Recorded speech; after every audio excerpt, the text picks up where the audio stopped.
Hi everyone, I'm here in LXFree and I thought I would show you a way to add or plot some lighting fixtures into your light plot and make sure that they are landing on the correct lighting positions. And I know it may seem to your eye that, when I put a light on this position that it's in the right place. But in order for the system to be able to make our paperwork for us, it's important that we make sure that everything is in the right place. So I'm going to start by, I know I could actually go up and grab the lighting device here. I could grab it. That's the lighting symbol insert tool, and I could come over here to my library of lighting fixtures, and I could click that to make sure that that is the right fixture. And then I could come over here and I can drop it on. That's a way that we can do this for sure. Although you can also do some copy and paste. And if you are creating a system of lighting fixtures, such as I'm going to put in a backlight system, and that makes sure that all of my actors have a nice head and shoulders, sort of a halo look around them. It's part of that function of lighting known as modeling or sculpting. And so instead of dropping that light on one at a time, I'm just going to copy and paste. And I'm going to paste 5 of them across, and then I'm just going to drag them straight across and drop them on, just so I sort of roughly have them in my acting areas there, or in my lighting areas. I'm going to put this one sort of dead center because where I have it down there on the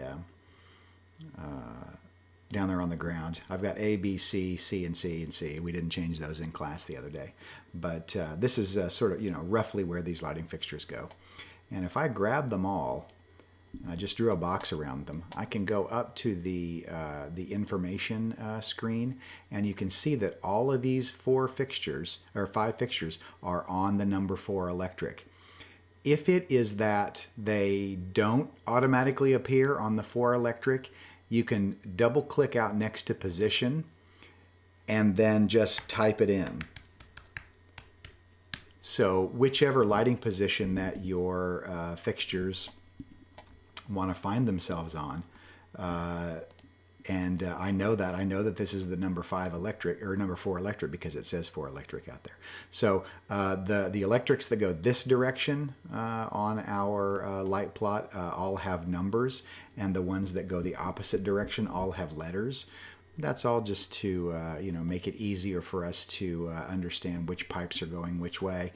And if I have this lighting fixture right here and I'm wondering where to hang it, I know that it's sort of in the it's the junction between the D electric and the 4 electric, and that works out very well on light plots that or lighting theaters that have grids as opposed to just a bunch of individual pipes.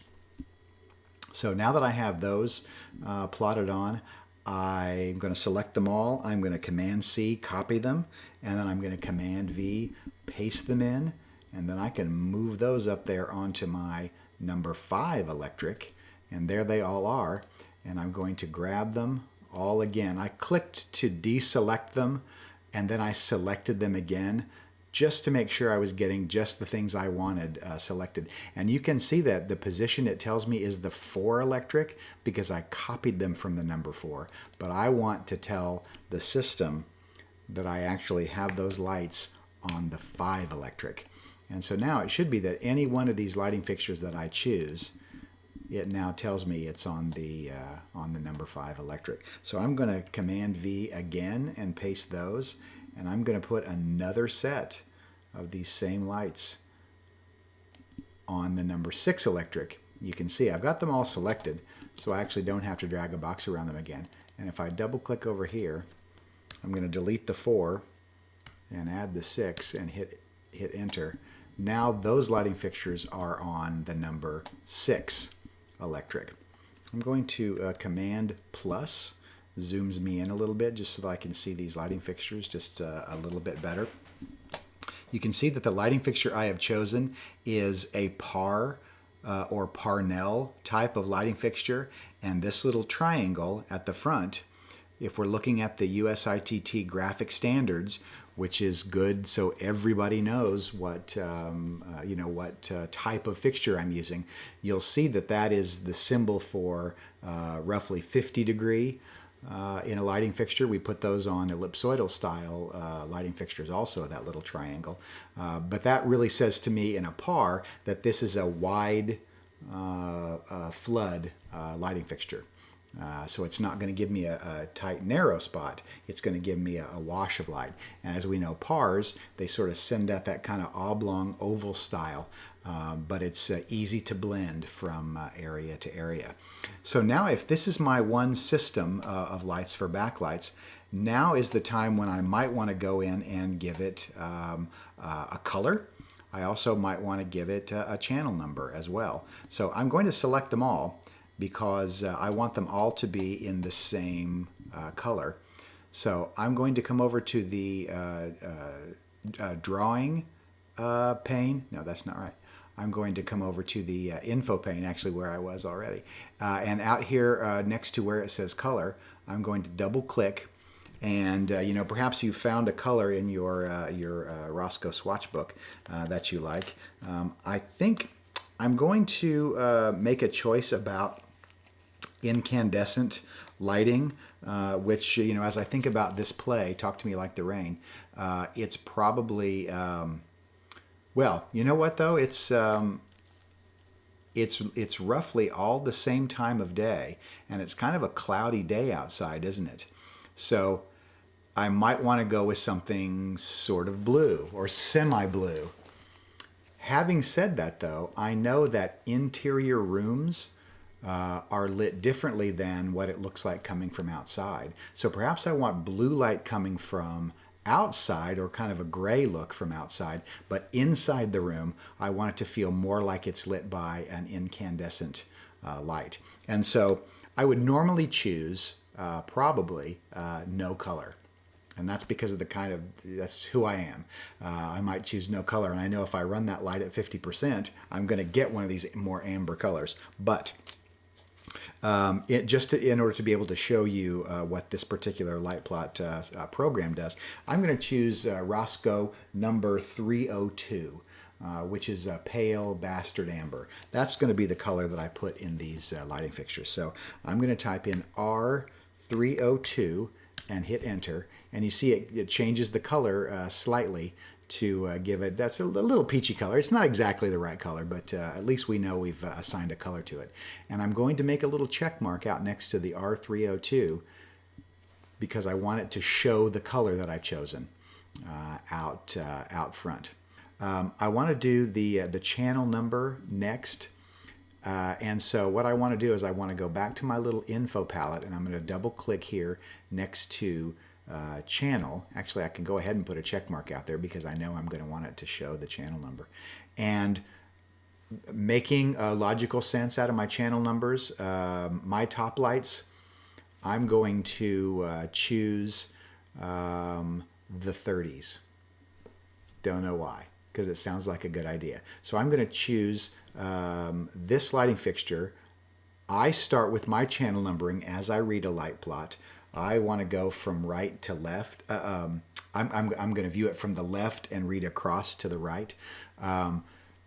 Unit numbering doesn't work that way. It goes the other direction. But that's how I want my channels to run. And hey, they're my channels. So that's what I'm going to do. So I'm going to say this is channel 31. I'm starting with 31 and not 30 because depending upon how many fixtures I have, I might roll up into the next set of digits. I might go into the 40s, and I don't want that number to be to back up against another number. Also, if I have a lighting fixture that's 1, I also want another fixture that might do a similar job to be a number that starts with 1 also.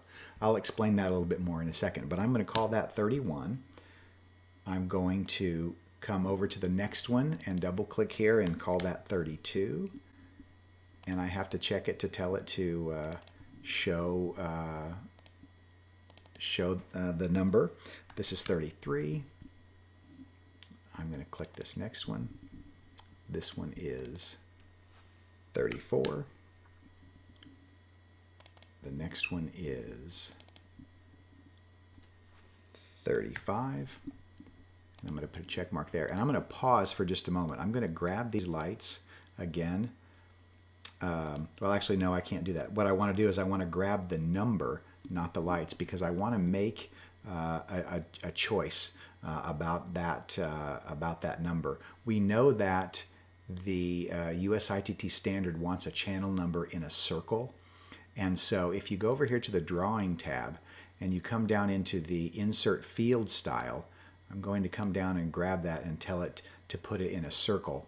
And you can see that now that I changed the field for that one, it changed it for all of them.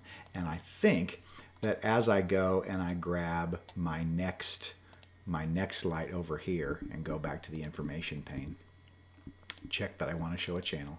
I'm going to call this 36 because that's the next number in my numbering. It automatically puts the thing in a circle for you. So once you set that up, it will remember it.